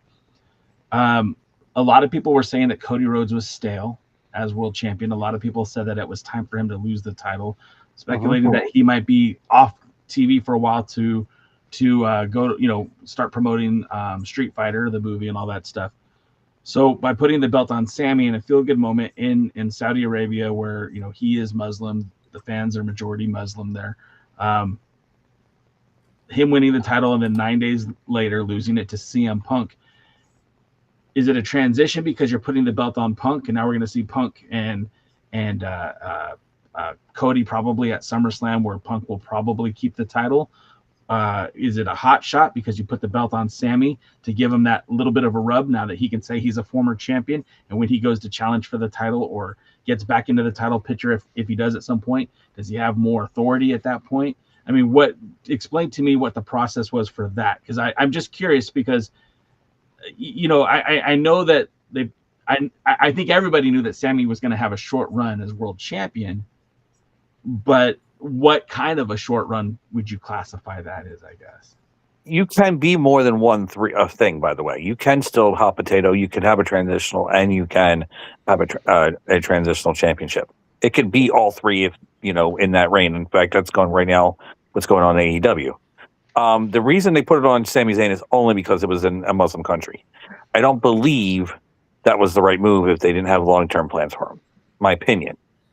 If he was only going to lose it 9 days later, now if he turns heel and gets a great run with CM Punk, and next thing you know, CM Punk's the babyface and Sami Zayn's the heel, or even vice versa, Punk turns heel and Sami turns face, and they get a long program at it, and then do what they did with, say, maybe Daniel Bryan, or with even Kofi Kingston, then yes, I think that's good business. But if they don't do that, I don't think what they did was great business. So it is a transitional championship reign from one to the other because they probably had no faith in Sami Zayn being the champion long term because they didn't do it for business. They did it for a feel-good moment. Rick, you're listening intently, Rick, and you have been kind of quiet. Do you have anything you'd like to add? And then DK, I'll definitely go back to you as soon as Rick's done. Not necessarily. I mean, I did think that there was only a matter of time at some point Sammy was going to get the title, and they did it in a proper area where they, it would get over. A great reaction. It got a great reaction, and then it's I had a feeling that he wasn't going to lose the belt. I mean, that he would lose the belt relatively quick. He did it in an excellent match against CM Punk on television, which to me, you don't get quality matches on television a lot. So it was kind of exciting. I don't think he's too upset about it. I think the fans are more upset about it than anybody else is because, whatever. That's just the way the fans are. I don't really have an opinion. As long as it works, but the whole hot potatoing like they do in AEW, like with their belt, and there's probably going to get 2 more title changes before the year is over. And that's the truth. We're probably going to get one next month, and then another one in Wembley, right? In 2 weeks, and then another one in Wembley, which is 5 weeks away, I think. So I don't think we'll see one at the next pay-per-view, but I do agree at Wembley. Yeah. What did I say? Wait, what was the match? Did they set up the match for Redemption? Yeah, it's going to be. I didn't watch last night. I want to say it's Kevin Knight. Okay. That's not gonna. Yeah, Kevin Knight's not gonna win the belt. I think it's gonna be a hell of a match, but I don't think I don't think there's a snowball's chance in hell that he'll win the belt. But yeah, I mean, definitely in Wembley. So, but wouldn't be surprised if there bounces around. I don't understand what the hell's going on at AEW where They got to bounce it around. It's kind of like Attitude Era. The shit would change every week. Pardon my language. It was like you can tune in one week and then, or somebody would win on a pay per view on a Sunday, the next day on Monday they would lose it. You know what I mean? But Yeah, I don't like all the quick changing and stuff like that. It diminishes the title. People should hold them on for longer uh, reigns. It means a lot more to the belt, to the company, to the wrestler, etc. I don't think it's upsetting that's what's his name? What's his name? Sami Zayn lost the Sammy. belt after 9 days. I think he did what he was supposed to do, and he understands that. You know what I mean? What were you gonna? I'm sorry, DK. I did cut you off to go to Rick, but I didn't want you to forget what you were saying. What were you gonna say? I was going to say, I think, well, two different things. One, I think the advantage of Sammy winning it is kind of what Jaden was saying earlier, is that now you can't just write him off in a future world title Yep. match. Hmm. I mean, let's say he challenges for whoever for the world title at WrestleMania in Saudi Arabia next year. Maybe he'll win it. I mean, look, there's Dusty Rhodes held the NWA title 3 times: 5 days, 2.5 months, 14 days. Mick Foley held the WWE title 3 times, and I think his longest reign was 40 days or something like that. And his first 2 were very short. But I mean, if you look like what's going on, even just with the WWE title, ignoring Roman's 4-year Universal title reign, 2 of those years was unified with the WWE Championship. And then Cody held it for over a year. So in 3 years there were 2 champions. And then John Cena held it just over 3 months. Cody held it, I think, just over 5 months. 4 or 5. Drew McIntyre held it under 2. Cody held it like 3.5. Sammy 9 days, and of course CM Punk just won the title. So I mean, that title's bounced around a little bit. And sometimes after long title reigns, you can have 2 or 3 short ones. But you do have to be careful that you don't hot potato it, like Jaden said. Because then I think that devalues the title when it just keeps flip-flopping around. Somebody said, I can't remember who, may have been Edge and Christian, but they were like 8 or 9-time WWE Tag Team Champions, and all the reigns were like in a 2-year period or something like that. Very short time period, and they had held the title like 9 times, 8 or 9 times. All right. And go ahead. I'm sorry. I didn't want to cut you off. No, I'm just saying. So I don't think situations like that are good. I am glad that we did have that fight, because this show kind of sucked and we were all dead. And now we have, at least, even if we're talking politely, quietly now, we were, at least it added some energy to this thing, because this show kind of was bleh. So let's fight more often. It'll make some good TikToks. Well, Jaden, shut up, dude. Shut up, dude. Hey, real quick, our good friend Overmetal, Matt, if you will, said, speaking of hot shots, bringing this back to the NWA, is there any chance that Kerry Morton walks into hard times as the World Heavyweight Champion? Again, there is a title match that's taking place on Saturday on Comet TV that's going to feature Alex Taylor being the special referee against 2 of his best brothers, if you will.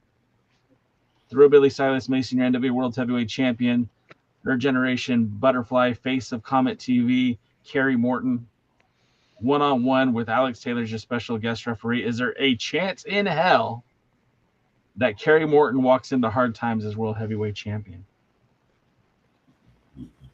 Don't all speak First we'll go with DK because he's fired up. Fired up. Is there a chance?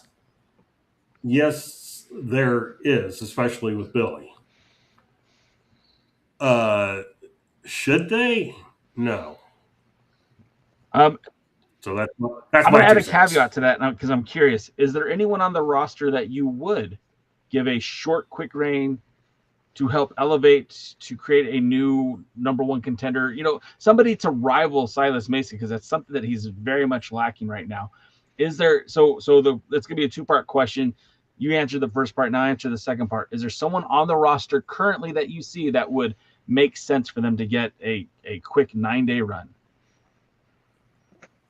9-day I'm just run? using that as for Sammy, just a short run.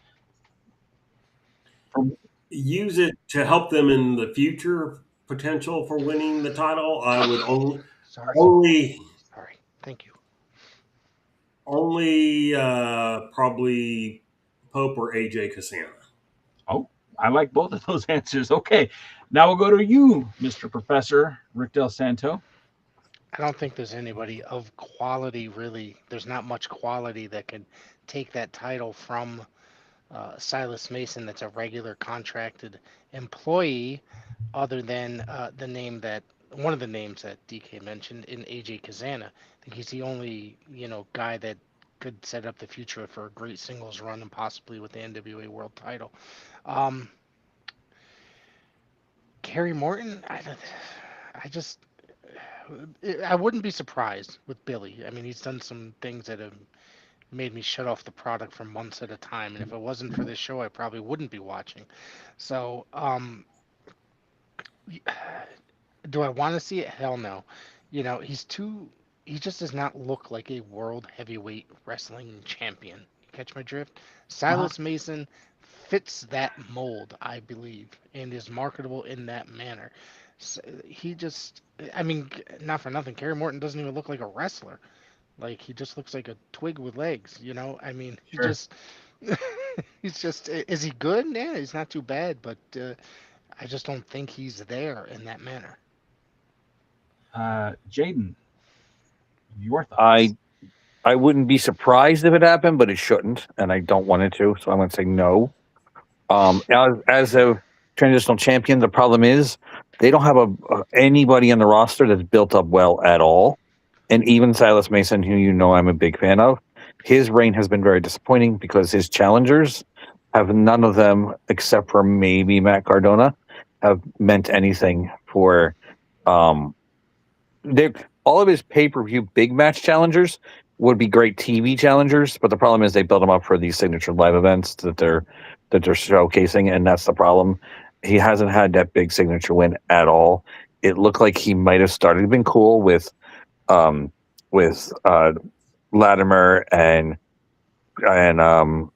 Murdoch and other people trying to challenge him right in the beginning, and then the Cardona, right in the beginning. But since then, it's just all gone downhill. Nobody's cares. Carson Drake is not a world title contender. He's not built up well to do so. So either was Brian Idol. So his big matches, none of them are that impressive. The only impressive thing he's done is defend it in Japan since the Matt Cardona win. And that's the problem, is the NWA doesn't have anybody right now. And I don't believe AJ should get it because he's a tag team champion, assuming he still is. And they keep bringing inside talents too, as well, to challenge for the title. Which would be fine if they were doing that too, but they haven't even doing that because who do they have right now? But they don't even build it up. It's just, you see it on a flyer advertised for the next event or live event or whatever, and it's like, he's fighting whoever. You know what I mean? Well, partially because the way the television's formatted is not formatted to build up challengers correctly. Yes. So question, and then this is my last question for the night because it's getting past my bedtime. It's a serious question. Okay. Well, it may not sound that way.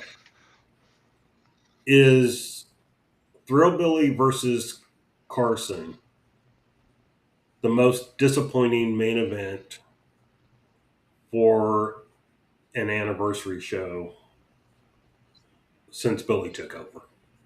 Yes. I'd have to say so. Yes, I don't see why Carson actually even has a chance at that title, and to be a. I don't think he's built up enough to be a headliner either. So I think he's perfectly fine as a television title, a television championship match, not for TV title, but on television for a signature live event. No, he is not up there. If anything, if they're going to just hot shot and bring somebody in and bring Heath Slater in, Heath Slater should have just got the shot. Mm-hmm. It would have at least been a unique matchup that could have meant something and a name. I'm going to wrap my part up for the evening with this. Look, they haven't officially announced the world title match yet. All they've said so far is that Carson Drake has demanded his shot. That doesn't mean he has been granted the shot. It doesn't mean that he's going to be in the world title match. And for all we know, and I know that this doesn't bode well for DKM's enjoyment, but it might turn into a multi-man match. It might turn into a triple threat. We don't know yet. And I hope it doesn't. I really would like to see Thrillbilly Silas Mason face a competitor who would bring out the best in him, that would make for good TV, that maybe they could do a few promos before it airs on Comet.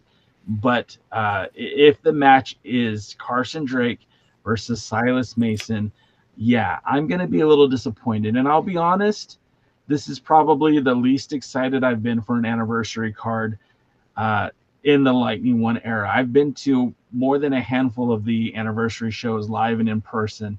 I just think that this card has been lacking in sizzle.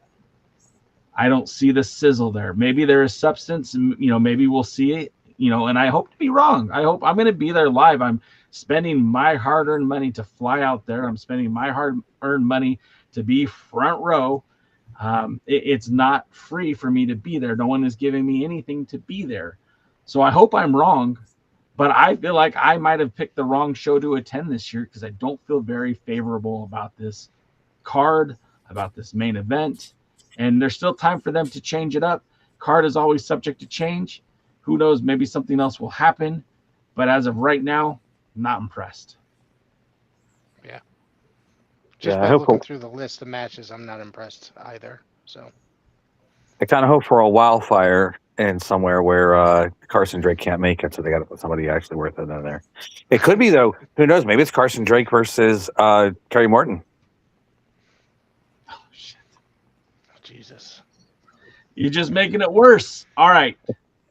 That is going to conclude the Alliance Guys podcast, as it is a NWA podcast. Now we're going to spend a little bit of time, a little bit of energy talking about the big event that is happening starting next Wednesday through Sunday in Monmouth County, New Jersey, for our good friends at the Dangerous Adrenaline Wrestling Gladiators, as they present, if the graphics would work, Dog Days number 2. Jaden, tell us all about it.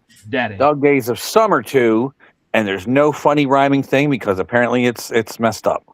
So, Dangerous Adrenaline Wrestling Gladiators will be at the Monmouth County Fair at 15 Kozlov Road in Freehold, New Jersey.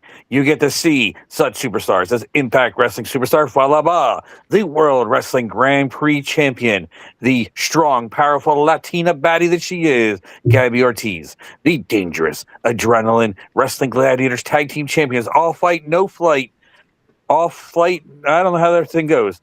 Anyway, Primal Fear, the World Wrestling Grand Prix champion David Goldie, the Dangerous Adrenaline Wrestling Gladiators heavyweight champion, the Forever champion Vinny the Fixer, and Freehold, New Jersey, Monmouth County's own Biggie Biggs, former WWGP champion himself, will be in action.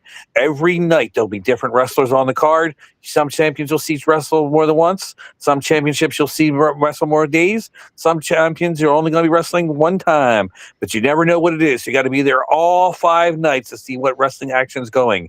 There's going to be mini match cards, 2 match cards, all throughout the through the fair. And while you're there, you can also check out other cool things like the pig racing, the concerts. They're going to have a Queen tribute band that I am actually looking forward to seeing myself. You're going to see the carnival rides, the food, the topsy-turvy dog puppy show. There's going to be a dinosaur exhibit with fossils and cool stuff. There's going to be the jungle jerk. I can't say that one. Him be the German jungle boy. That guy who will be juggling on a unicycle with fire. And he's neither a boy, but he might be from Germany. But he'll be there. And, of course, Dangerous Adrenaline Wrestling Gladiators action all throughout the fair. You're going to buy your ticket. You're going to come check it out. You'll have fun. You get to be part of the family-friendly, all-ages appropriate professional wrestling action and excitement that is Dangerous Adrenaline Wrestling Gladiators. Again, live pro wrestling at the Monmouth County Fair at East Freehold Fairgrounds, from July 22nd to July 26th, 1500 Kozlowski Road in Freehold, New Jersey. You don't even have to buy a seat, but you're only still going to need the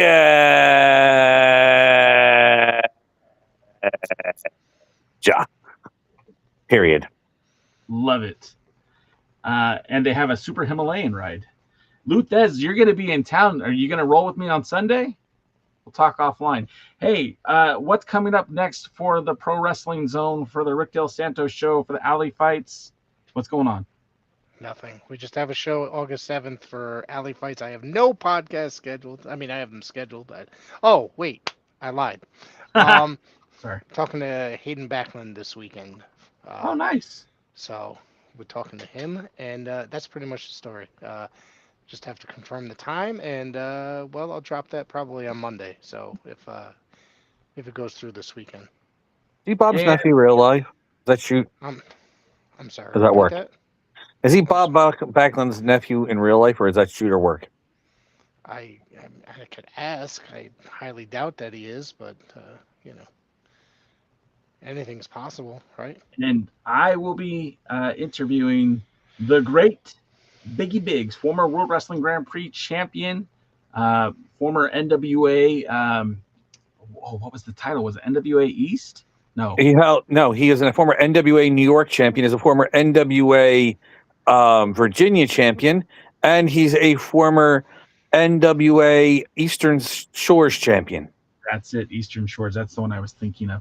He'll be joining me on the Alliance Blog podcast this Monday, special time. We'll make sure to put out a little bit of release on social media over the weekend. But that's going to do it for us. Again, we'll be back on Tuesday with the pre-potty. I don't know who's going to be joining me on Tuesday, but I'm sure it'll be someone fun from the National Wrestling Alliance. And then, of course, next Thursday will be the last live stream before we go to the anniversary show. So can't wait to talk to you guys then. But until next time, we will see you at the matches. Good night now. Thanks